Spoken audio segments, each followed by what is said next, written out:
మైదాన ప్రాంతాల్లో పెరిగే చెట్లు మర్రి, రావి, మామిడి, చింత, బ్లాక్బెర్రీ.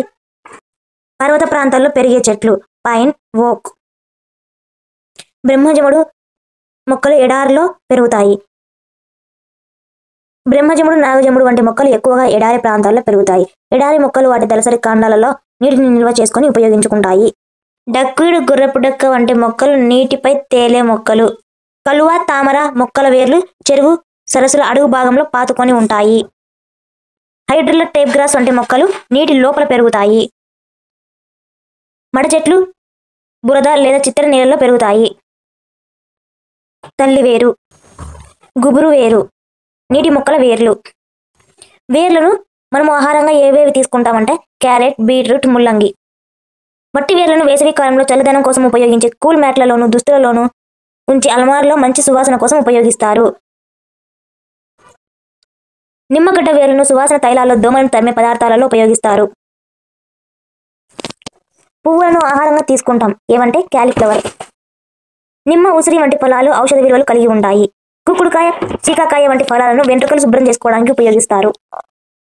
మొక్కలు కార్బన్ డయాక్సైడ్, నీరు, సూర్యరశ్మి ఉపయోగించుకొని ఆహారాన్ని స్వంతంగా తయారు చేసుకుంటాయి. ఈ ప్రక్రియను కిరణజన్య సంయోగ ప్రక్రియ అని అంటారు. విషయావగాహన కిందకి ఏవే వస్తాయంటే మొక్కల వలన కలిగే ఉపయోగాల గురించి రాయండి. భూమి మీద పెరిగే మొక్కలకు, నీటి మొక్కలకు ఉదాహరణలు ఇవ్వండి. మీ పరిసరాలలో ఎడారి మొక్కలు గుర్తించి వాటిని గురించి రాయండి. ఇవన్నీ వచ్చేసి విషయావగాహన కిందకి వస్తాయి. ప్రశ్నించడం, పరికల్పన చేయడం అనేవి మీ గ్రామంలో ఎవరైనా తోటమాలిని వివిధ రకాల మొక్కల గురించి తెలుసుకోవడానికి ఏ ప్రశ్నలు అడుగుతావు. ప్రయోగాలు, క్షేత్ర పరిశీలనలు. దగ్గరలోని పార్కు లేదా నర్సరీలోకి పిల్లలను తీసుకెళ్ళండి. మొక్కల గురించి తెలుసుకోవడానికి ఏ ప్రశ్నలు అడుగుతావు. అవి వచ్చేసి ప్రయోగాలు, క్షేత్ర పరిశీలన కిందకి వస్తుంది. సమాచార నైపుణ్యాలు ప్రాజెక్టులు వచ్చేసి మొక్కలలోని కాండం బట్టి వేర్వేరు రకాలైన మొక్కల వివరాలతో ఒక చార్ట్ను తయారు చేసి మీ తరగతిలో ప్రదర్శించండి అనేది సమాచార నైపుణ్యాలు ప్రాజెక్టులు. బొమ్మలు గీయడం, నమూనాలు తయారు చేయడం వచ్చేసి రంగు కాగితాలతో పుష్పాలను తయారు చేసి వాటిని మీ తరగతిలో ప్రదర్శించండి. బొమ్మలు గీయడం, నమూనాలు తయారు చేయడం. ప్రశంస వచ్చేసి ఒక పుష్పించే మొక్కను మీ ఇంట్లో పెంచండి. దాని పెరుగుదలకు నోట్ పుస్తకం రాసి స్నేహితులతో చర్చించండి. ఏ జంతువుల చెవులు అయితే బయటికి కనిపిస్తాయో అలాగే చర్మంపై వెంట్రుకలు ఉంటాయో ఆ జంతువులు పిల్లలకు జన్మనిస్తాయి. వాటిని శిశుక్షోత్పాదకాలు. ఏ జంతువుల చెవులు అయితే బయటికి కనిపించవో, చర్మంపై వెంట్రుకలు ఉండవో ఆ జంతువులు గుడ్లు పెట్టి వాటిని పొదిగి పిల్లలకు జన్మనిస్తాయి. వాటిని అండోత్పాదకాలు అని అంటారు. డాల్ఫిన్లు పిల్లలను కని పాలిచ్చి పెంచుతాయి.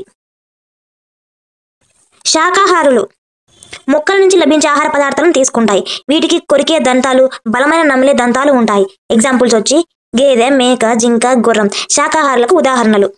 మాంసాహారులు అనగా ఇతర జంతువుల మాంసాన్ని ఆహారంగా తీసుకునే జంతువులు. ఈ జంతువులకు పొడవైన, బలమైన చీల్చే దంతాలు ఉంటాయి. వీటి ఎగ్జాంపుల్స్ పిల్లి, కుక్క, సింహం. మాంసాహార పక్షులు పదునైన ముక్కుతో మాంసాన్ని చీల్చుకొని తింటాయి. ఉదాహరణకు గద్ద, రాబందు. ఉభయాహారులు మొక్కలు, జంతువులు రెండింటినీ ఆహారంగా తీసుకుంటాయి. ఈ జంతువులకు పదునైన కొరికే దంతాలు, బలమైన నమిలే దంతాలతో పాటు చీల్చే దంతాలు కూడా ఉంటాయి. ఎగ్జాంపుల్ ఎలుగుబంటి. ముక్కులు పక్షుల యొక్క దవళ్ళు. పక్షులు రకరకాల గూళ్ళను కట్టుకుంటాయి. గుడ్లు పెట్టే సమయానికి ముందుగా గూళ్ళు కట్టుకుంటాయి. సాధారణంగా మగ పక్షులు గూళ్ళు కడతాయి. ఆడపక్షులు గూళ్ళలో గుడ్లు పెడతాయి. కాకి తన గూడును చిన్న రెమ్మలు, ఎండుటాకులతో నిర్మిస్తుంది. గిజిగాడు తన గూడును ఆకులు, గడ్డి కొమ్మల వేర్లతో అల్లుకుంటుంది. టైలర్ బర్డ్ పక్షి చెట్టు ఆకులను కలిపి కుట్టి గూడుగా మలుస్తుంది. గద్ద తన గూడును పొడవైన పుల్లలు, గడ్డి, చెట్ల కొమ్మలతో రాతి శిఖరాలపైన లేదా ఎత్తైన చెట్ల కొమ్మలపైన గూడు కట్టుకుంటుంది. వలస వెళ్లే పక్షులకు సుదూర దూరాలకు ఎగిరి వెళ్లవలసి అవసరం ఉంటుంది. ఈ ప్రయాణంలో అవి తమ శక్తిని కోల్పోయే అవకాశం ఉంటుంది. దీనిని నివారించుకోవడానికి వి ఆకారంలో ఏర్పడి ప్రయాణిస్తాయి.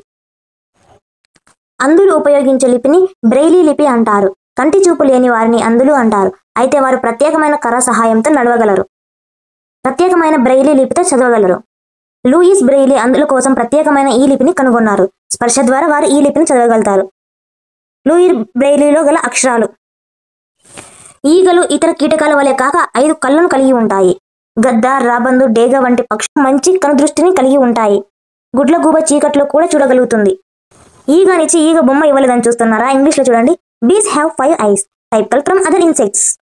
మనం ముక్కుకు ఏమేమి జాగ్రత్తలు తీసుకోవాలో, చెవులకు ఎటువంటి సంరక్షణ తీసుకోవాలి. గుడ్లగూబలు, గబ్బిలాలు వంటి నిశాచర జీవులకు వినికిడి శక్తి చాలా ఎక్కువ. పిల్లులు చిన్న శబ్దాలు కూడా వినగలవు. నాలుకను మనం ఏ విధంగా సంరక్షించుకోవాలో ఇక్కడ ఇచ్చారు చూడండి.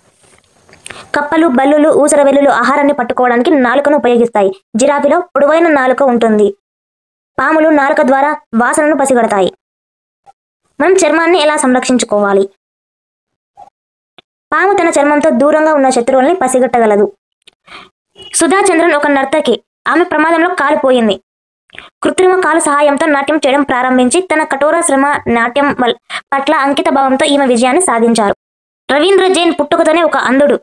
కంటి చూపు లేకపోయినప్పటికీ ఆయనలోని ప్రతిభ, కఠోర శ్రమ ఆయనకు సినిమా ప్రపంచంలో గాయకునిగా గొప్ప విజయాన్ని అందించాయి. మంచి స్పర్శ, చెడు స్పర్శ. భద్రతా భావాన్ని కలిగే శారీరక స్పర్శను మంచి స్పర్శ అని అంటారు. అభద్రతా భావం కలిగించే స్పర్శను చెడు స్పర్శ అని అంటారు.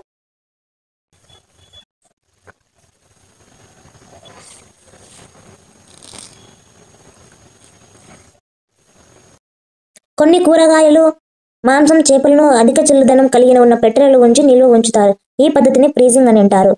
తాజా పండ్లను చక్కెర పాకంలో నిల్వ ఉంచవచ్చు లేదా జామ్గా తయారు చేసి నిల్వ ఉంచవచ్చు. పండ్లు, కూరగాయలు, ఆకుకూరలు పచ్చలుగా చేసి ఎక్కువ కాలం నిల్వ ఉంచవచ్చు. ఉప్పు, కారం, నూనె చేర్చి పండ్లు, కూరగాయలు, మాంసం ఎక్కువ కాలం నిల్వ ఉంచవచ్చు. పాలు కూడా ఎక్కువ కాలం నిల్వ ఉంచవచ్చు. చెరువులోని నీటిని శుద్ధి చేయడానికి కొన్ని దశలు.